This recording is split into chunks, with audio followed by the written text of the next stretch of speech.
The NYPD making close to 80 arrests of these pro-Hamas agitators, these people that everyone hates, at Columbia University in Manhattan this week.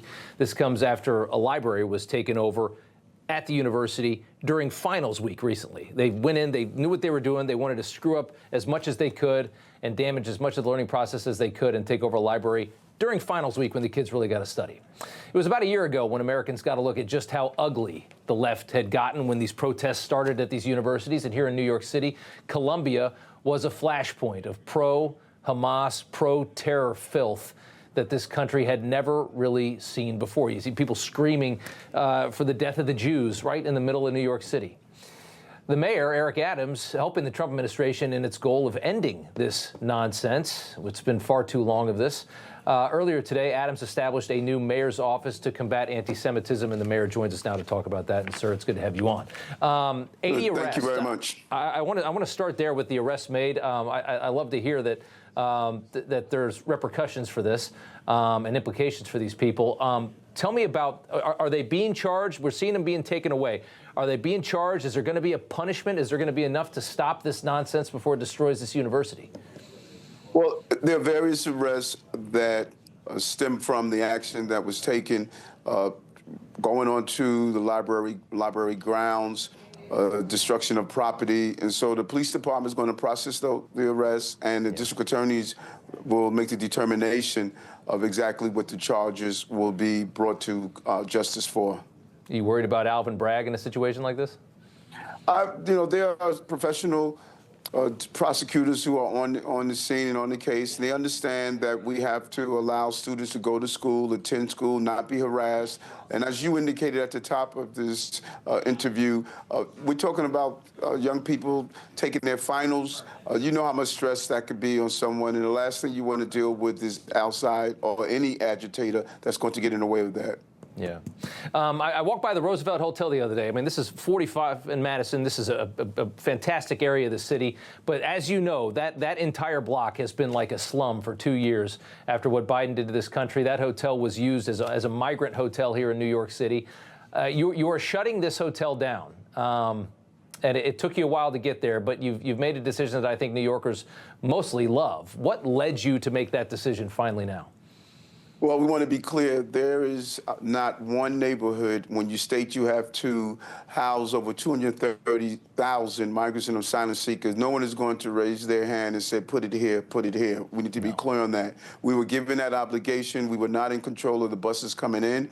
We were not in control of being able to stop the buses, allowing people to have a job to pay for their own room and board. We were mandated by city rules to house, feed, clothe, and educate 40,000 children. So we had to find locations that were not going to be disruptive to our local neighborhoods and communities. And so we knew that we were able to cycle out almost over 80% of the people who were part of the migrant asylum seeker crisis. And now we're able to close down these locations. So it was a Herculean task. At one time, we were getting up to 4,000 people in a week. And so you could only imagine how challenging this was for our team. When they started letting people into this country and moving them around and pouring them into New York, how incredulous were you at the Biden administration in that moment?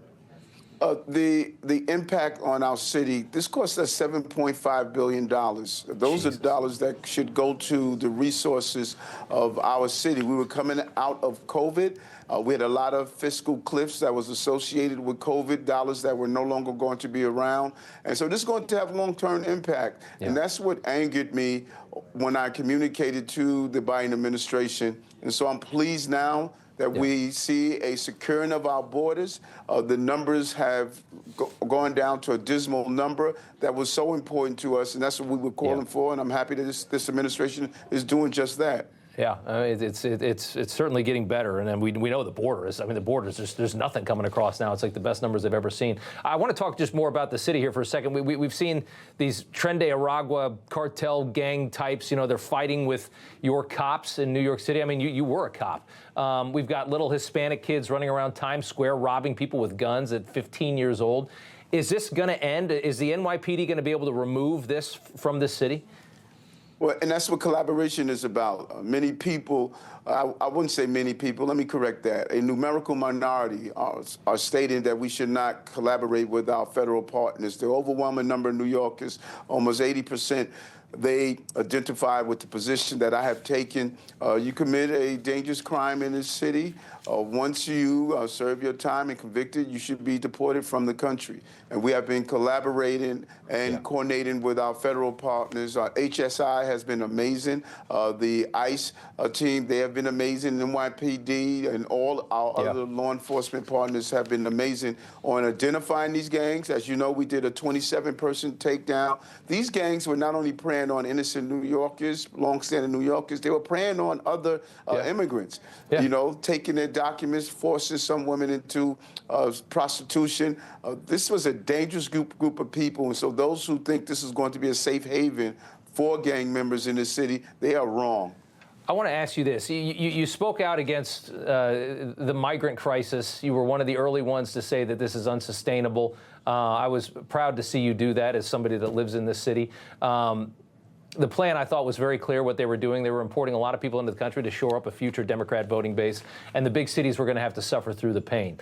It seemed fairly obvious to me that when you were hit with charges by the DOJ, that was political. I think that you agree with that. You made then a move, though, politically toward Trump. I want to ask why that happened.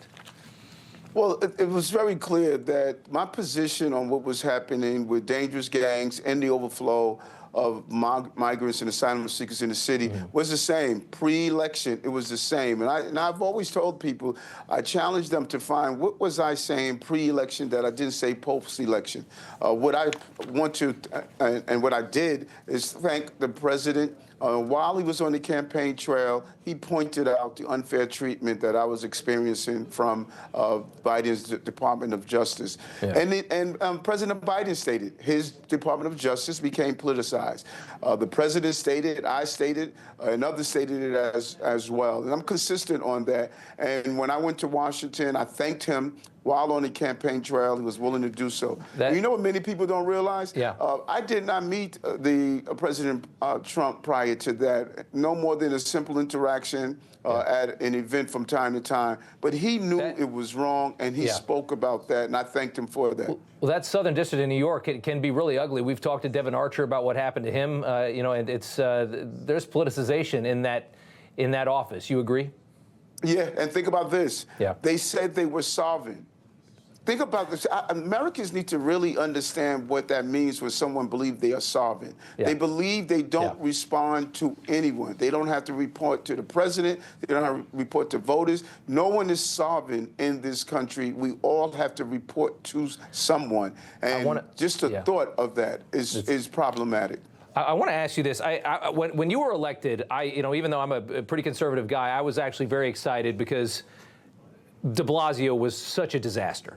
And what I saw was a black cop that could come in here and clean this city up, and nobody could say anything to him. And I really believe that. You came in right as it was really ugly in 2020, 2021, a lot of crime after George Floyd. But, you know, I will say, I mean, we're looking at the numbers here for the 7 major felony offenses in New York. The crime numbers have not moved a lot in your 4 years. We haven't seen the relief that I thought we were going to get. And I want to ask you why you believe that is. Do you think that you have made mistakes in the way you've run the city? Is it Alvin Bragg and these DAs that are not prosecuting? What explains to people at home that are thinking about voting for you because you're running as an independent in this election here in November, and you're going to go up against Cuomo? That's a pretty tough guy to beat. To those that watch this show here in New York, and we do have a lot of viewers here in New York, how do you explain that, and what moves can you make to clean this city up further if you get reelected? And you're right, it's about cleaning up further. And if you do a real analysis of the numbers, look what we went through. You saw in 2018, 19-ish, we saw raise the age. This did not allow us to go after those repeated offenders of people who were younger but committing a lot of our violent acts. You also saw during that time Andrew Cuomo's bail reform. and how recidivism impacted us. And you saw continuously how our prosecutors were being hampered with discovery laws. So there was a host of laws. But then when you do an analysis, you did see the crime decrease from the horrendous numbers that we saw at the beginning of this administration, the continuation on our subway system. We have 4.6 million riders on our subway system a day, and yet we only have 5 felonies a day on that system. We want to get rid of those 5, but we knew we had to clean up the individuals who were dealing with severe mental health issues. 21,000 guns, illegal guns removed off our streets. This quarter, we had the lowest number of shootings in recorded history, second lowest number of homicides. We recovered all of our jobs. We broke the record. But you agree, though. I hear what you're saying, but you agree, though, that as far as these serious felonies, there's still a lot of crime. I mean, I thought that the city would be making more progress there. Is there one thing you can point to that you'd like to change if you get another shot? Oh, yeah, without a doubt. We want to continue to lean into quality of life, and that's why we started a 1,500 police officer team that's going after the quality of life. Broken windows? Inject themselves.